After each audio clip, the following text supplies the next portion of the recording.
معصومیت بھرے پرانے دور میں الماریوں میں اخبار بھی انگریزی کے بچھائے جاتے تھے کہ ان میں مقدس کتابوں کے حوالے نہیں ہوتے۔ چھوٹی سے چھوٹی کوتاہی پر بھی کوئی نہ کوئی سنا سنایا خوف آڑے آ جاتا تھا۔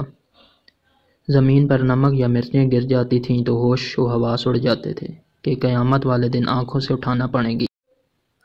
گداگروں کو پورا محلہ جانتا تھا اور گھروں میں ان کے لیے خصوصی طور پر کھلے پیسے رکھے جاتے تھے۔ محلے کا ڈاکٹر ایک ہی سرنج سے ایک دن میں 50 مریضوں کو ٹیکے لگاتا تھا، لیکن مجال ہے کہ کوئی انفیکشن ہو جائے۔ یرکان یا شدید سر درد کی صورت میں مولوی صاحب ماتھے پر ہاتھ رکھ کر دم کر دیا کرتے تھے اور بندے بھلے چنگے ہو جاتے تھے۔ گھروں میں خط آتے تھے اور جو لوگ پڑھنا نہیں جانتے تھے وہ ڈاکیے سے خط پڑھواتے تھے۔ ڈاکیا تو گویا گھر کا ایک فرد شمار ہوتا تھا، خط لکھ بھی دیتا تھا، پڑھ بھی دیتا تھا اور کھانا پانی پی کر سائیکل پر یہ جا اور وہ جا۔ امتحانات کا نتیجہ آنا ہوتا تو نصر من اللہ و فتح قریب پڑھ کر گھر سے نکلتے تھے، خوشی خوشی پاس ہو کر آ جاتے تھے۔ یہ وہ دور تھا جب لوگ کسی کی بات سمجھ کر اوکے نہیں ٹھیک ہے کہا کرتے تھے۔ موت والے گھر میں سب محلے دار سچے دل سے روتے تھے اور خوشی والے گھر میں حقیقی کہے لگاتے تھے۔ ہر ہمسایہ اپنے گھر سے سالن کی پلیٹ ساتھ والوں کو بھیجتا تھا اور ادھر سے بھی پلیٹ خالی نہیں آتی تھی۔ میٹھے کی 3 ہی اقسام تھیں، حلوہ، زردہ، چاول اور کھیر۔ آئس کریم دکانوں سے نہیں، لکڑی کی بنی ریہڑی سے ملتی تھی جو میوزک نہیں بجاتی تھی۔ گلی گلی میں سائیکل مکینک موجود تھے، جہاں کوئی نہ کوئی محلے دار قمیض کا کونا منہ میں دبائے پمپ سے سائیکل میں ہوا بھرتا نظر آتا تھا۔ نیاز بنتی تھی تو سب سے پہلا حق بچوں کا ہوتا تھا۔ دودھ کے پیکٹ اور دکانیں تو بہت بعد کی وجود میں آئیں۔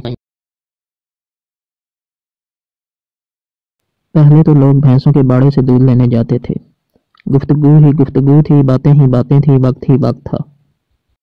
گلیوں میں چارپائیاں بچھی ہوتی تھیں، محلے کے بابے حقہ پی رہے ہوتے تھے اور پرانے بزرگوں کے واقعات بیان کر رہے ہوتے تھے۔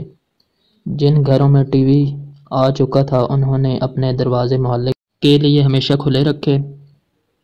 مٹی کا لیپ کی ہوئی چھت کے نیچے چلتا ہوا پنکھا سخت گرمی میں بھی ٹھنڈی ہوا دیتا تھا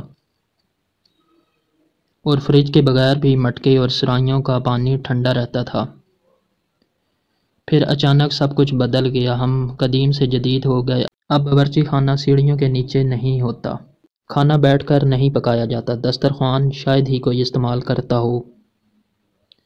منجن سے ٹوتھ پیسٹ تک کے سفر میں ہم نے ہر چیز بہتر سے بہتر کر لی، لیکن پتہ نہیں کیوں اس قدر سہولتوں کے باوجود ہمیں گھر میں ایک ایسا ڈبہ ضرور رکھنا پڑتا ہے جس میں ڈپریشن، سر درد، بلڈ پریشر، نیند اور وٹامن کی گولیاں ہر روز موجود ہوتی ہیں۔ ذرا خود کے گھر کے بارے میں یہ ساری باتیں سوچ کر دیکھیں تو آپ کو سب یقیناً نظر آئے گا۔ جیسا میں نے آپ کو بتایا ہے، ایسا کیوں ہے؟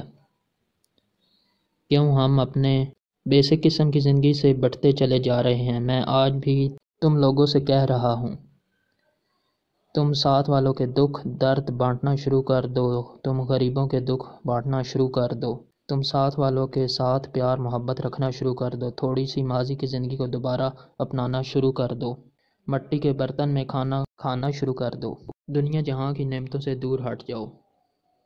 اوون اور فریج کو استعمال کرنا چھوڑ دو، پریشر کوکر کو استعمال کرنا شروع کر دو۔